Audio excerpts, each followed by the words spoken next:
Houston, we got a problem. And in 2025, the problem is we do not have a lead generation problem. We have a lead nurture problem. All the stats you hear from NAR about how many people want to do business with the same agent again and don't do years later when they decide to buy or sell is because we agents are not doing a good enough job to nurture your clients so you stay top of mind. And today's video, stay tuned till the end because we have a special announcement of how we're going to assist you with nurture, but it doesn't stop there. There are things you can incorporate in 2025 if you feel the need to elevate your business in 2025 and move away from table stakes stuff that we're sending and doing with our clients that are not moving the needle. This tip is for you. Let's dig in. Okay, let's dig in. I believe your next deal is in your database. However, some people, very few agents, are getting more out of their database than most others. And my hope is today to introduce to you a few strategies that make you think outside the box so you're actually nurturing your database and you're getting the most out of it. Okay, so let's dig in. So the first principle I want to share with you is the concept of, I'm going to focus a little bit on email. I'm going to touch on other areas as well. But this whole notion of if you see a very exciting movie trailer, the chances of you watching the movie are pretty high. But if it's a boring trailer, you ain't going to watch the movie. And email subject lines are like that. And the problem is we spend way too much time writing the email and very little time working on the subject line. And my point today is to give you some engaging subject lines that will make your database think and really give you the ability to nurture. So let's start with listing appointments. All of you have a listing appointment coming up at some point. When you do have a listing appointment in a geographic farm area, etc., have you ever considered reaching out to other homeowners in that area and say you have a listing appointment, somebody listing their house in the neighborhood, which would potentially change the value of your home? Could I drop off a home equity report? So you're circle prospecting, not when you get the listing or sell the listing, you're circle prospecting when you are going into an appointment. Another out of the box way. The next one is open houses. I'm going to give you some ideas there as well as we go into this next slide. Reimagining direct mail. I've talked about this. Just listed, just solds are almost like table stakes. They don't move the needle for you. If you're doing it and getting results, don't change anything. But how about have you ever considered doing a QR code on a direct mail campaign? Very powerful if done right. So there's an idea for you. So let's look at some seller activation emails. These are emails you send to your database. Again, you don't send all of the ones I'm sharing with you. These are ideas, and you want to pick one or two that resonate and dive in, okay? So let's look at seller activation emails, okay? We'll start with the top one. And I picked Cherry Hill, pick your area, but you get the concept. These are all subject lines. Why did 63 Cherry Hill homeowners sell their home this month? And that's the subject line. And you know what to write in the copy. You can get the data from the MLS and you can put your market expertise story.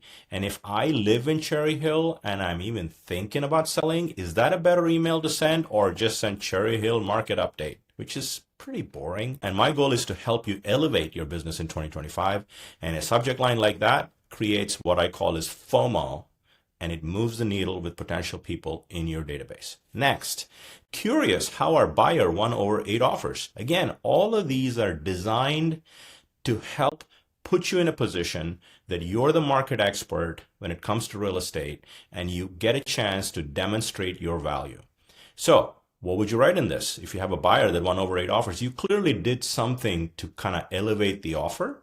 Maybe it was a Prosperity Mortgage competitive edge, and you did other things. So you get a chance to write about it. Again, you are leaning on your database and you're sending these signals versus all the noise we see. These are all good signals sent to your database.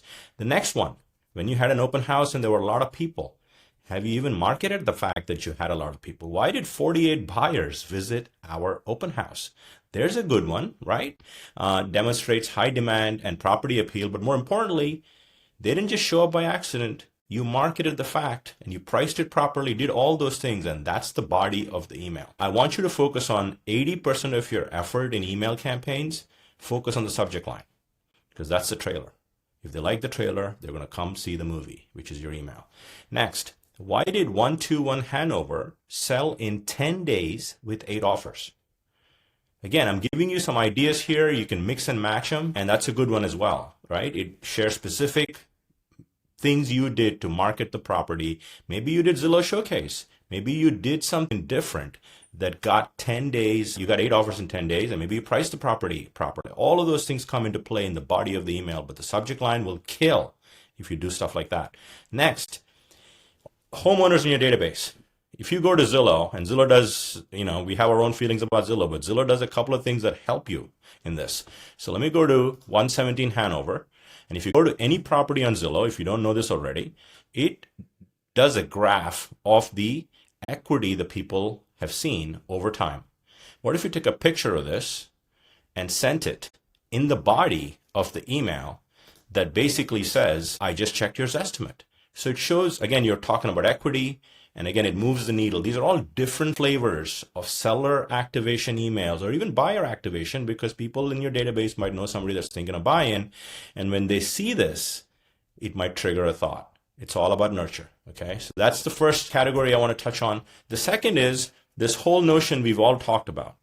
People do business with those that they know, like, and trust. Well, if know, like, and trust was enough, how come 10 years later, when people need to do business with the same agent again, know, like, and trust was not enough because of the numbers we see? You need to add value, and nurture empowers you to keep adding consistent value over time that keeps you in the know. So let's look at a few other concepts of value. When was the last time you did an unsolicited CMA with your clients? This is a one-to-one marketing. People care about their home, and it gives you the ability to kind of raise the bar on it and really add value, right? Again, it's all about adding value between transactions. Did you know that Trident Insurance offers a complimentary insurance review? And in the days we live in the world we live in, your clients would appreciate if they could save some money on a simple complimentary insurance. I saved $900 last year just because I went through the process. So add value. Again, these are different ways to add value. The other one that I love is don't buy leads, buy lunch. Again, this is not about just digital touches, even personal touches. When was the last time you met in person your clients and just kind of built a rapport, built a deeper relationship? And we talked about value-based emails in the previous slide as well, so I'm going to move on from that. The next one, if video is not part of your 2025 strategy, I would encourage you to develop that as part of your strategy, because video gives you the ability to consistently, now this is my weekly tip, I'm in the 90s now.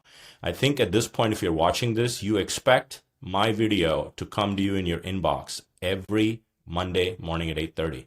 Why? Because it develops a level of consistency, and then it develops a level of affinity, trust, and then loyalty, and hopefully it consistently adds value to help you elevate your business week to week. And you can see here, I got this screenshot a few weeks ago, but I'm up to I think 860 subscribers, but 17,000 views. What if you did neighborhood expert videos, new restaurant in your neighborhood? There's so many ideas. Property videos are great for that. Market insights has been put out, but what if you gave your version of what you think is happening in the market? All of those things are good ideas for video, and I could do a whole session on video itself, but moving right along. Someone will have their best year ever in 2025. Why not you? If you're looking to evolve your strategy, take a page from some of the strategies I've shared and focus on nurture and not simply focus on lead generation, because majority of your deals are in your database. You need to just nurture well so you can get. Now, here's for the final announcement. I mentioned up front that we have an announcement. So many of you are big fans of Rail Scout, okay? And Rail Scout's known for listing alerts. However, we are very soon upgrading to Rail Scout Pro, and that will give each of you 300 contacts you could nurture. And the nurture concept of Rail Scout is not just listing alerts. They're introducing home value alerts, market alerts. So all these things are going to kind of put your clients in a loop of engaging with the content you're sharing. And all you got to do is put your clients in there And if they're in BHHS Connect, they can move it over there with a hashtag, or you can upload them, however you get data into Real Scout. So stay tuned for that announcement. It's coming very soon. It's imminent. But again, that's a part of Nurture, but also think about the other things I shared. And if you do those things, I believe you will elevate your game and you will dominate 2025. Great day, everybody.